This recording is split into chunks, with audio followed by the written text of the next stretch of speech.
परमप्रिय दर्शकों, आप इसरो के नाम से परिचित होंगे। यह हमारा देश की शान और अनुसंधान, स्पेस रिसर्च ऑर्गेनाइजेशन में अनुसंधान करने वाला विश्व का माना हुआ संगठन है। तो अब इसरो ने अपने कदम बढ़ा दिए हैं और प्राइवेट कंपनियों को साथ लेकर उसने स्पेस टेक्नोलॉजी में प्रवेश कर दिया है। और उसका हैदराबाद स्थित एक अंतरिक्ष स्टार्टअप स्काई रूट एयरोस्पेस ने पिछले हफ्ते सतीश धवन अंतरिक्ष केंद्र से अपने विक्रम एस रॉकेट का पहला परीक्षण किया। 3 साल पहले यदि आप स्पेस में रुचि रखने वाले किसी शख्स से यह कहते कि एक प्राइवेट स्पेस कंपनी इसरो की मदद से रॉकेट लॉन्च करने जा रही है, तो वह आप पर हंसता और कहता कि यह दूर का सपना है। लेकिन हैदराबाद स्थित एक अंतरिक्ष स्टार्टअप स्काई रूट एयरोस्पेस ने पिछले हफ्ते सतीश धवन अंतरिक्ष केंद्र से अपने विक्रम एस रॉकेट का पहला परीक्षण किया और चेन्नई की अग्निकुल कॉस्मोस एयरोस्पेस कंपनी इस साल के अंत तक अपना पहला रॉकेट लॉन्च करने जा रही है। ये दोनों कंपनियां आने वाले समय में रॉकेट मैन्युफैक्चरिंग की दुनिया में एक बहुत बड़ी परिभाषा गढ़ेंगी।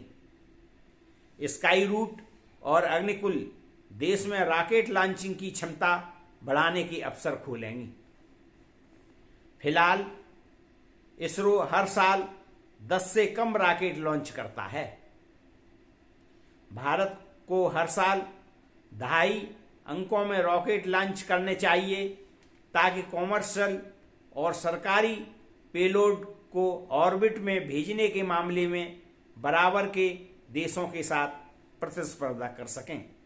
छोटे रॉकेटों का फायदा यह है कि यह हल्के पेलोड 500 किलोग्राम या इससे कम वजन वाले को मनचाहे ऑर्बिट में सुविधा के अनुसार छोड़ सकता है।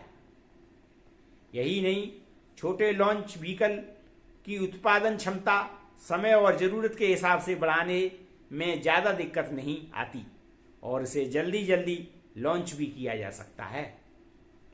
यदि भारत का प्राइवेट सेक्टर लगातार सफलता पाता है तो बहुत कम समय में भारत का अंतरिक्ष संस्थान पेलोड लॉन्च करने की अपनी क्षमता का लाभ उठा सकता है। 1 दशक पहले तक रॉकेट को बनाने में ज्यादा लागत आने की वजह से रैपिड लॉन्च और सामरिक अंतरिक्ष प्रक्षेपण क्षमताओं को हासिल करना कठिन था। लेकिन अब 3D प्रिंटिंग, कंपोनेंट और कार्बन फाइबर से बॉडी बनाए जाने से सहज उपलब्धता की वजह से इसकी लॉन्चिंग क्षमता में तेजी आई है। रैपिड लॉन्च का सबसे प्रारंभिक फायदा सेना को होने वाला है। कारण है कि आर्म्ड फोर्सेस के लिए स्पेस असेट्स जैसे कि उपग्रह, अंतरिक्ष स्टेशन और अंतरिक्ष मॉड्यूल, अंतरिक्ष कैप्सूल, अंतरिक्ष यान वगैरह काफी महत्व रखने लगे हैं। युद्ध के दौरान भारत के संचार और टोही असेट्स को दुश्मन के साइबर हमले और काइनेटिक मारक क्षमताओं या निर्देशित ऊर्जा हथियारों के जरिए नष्ट कर सकते हैं। ऐसे में स्पेस के क्षेत्र में यह उपलब्धि भारत को कई मामलों में सक्षम बना सकती है। दूसरी तरफ देखें तो अन्य मामलों में भी ये उपयोगी साबित हो सकते हैं, जैसे किसी संकट के दौरान सीमाओं की निगरानी के लिए छोटे उपग्रहों को तैनाती आसानी से हो सकती है। इसके साथ ही अंतरिक्ष में संदिग्ध गतिविधियों की सूचना पाने और इस सूचना को पुख्ता करने में भी देश की खुफिया एजेंसियों को मदद मिल सकती है। वर्तमान में इसरो का small satellites launch vehicle SSLV छोटे लॉन्च व्हीकल रेंज में एकदम रॉकेट है जो 500 किलोग्राम तक के पेलोड को कक्षा में पहुंचाने में सक्षम है, लेकिन इस तरह की शुरुआत में इसका तकनीकी प्रदर्शन और मिशन फेल हो गया था। SSLV ठोस रॉकेट मोटर्स के जरिए संचालित 3 चरणों वाला रॉकेट है, लेकिन त्वरित प्रतिक्रिया के लिए ठोस प्राणोदक रॉकेट की कुछ सीमाएं हैं।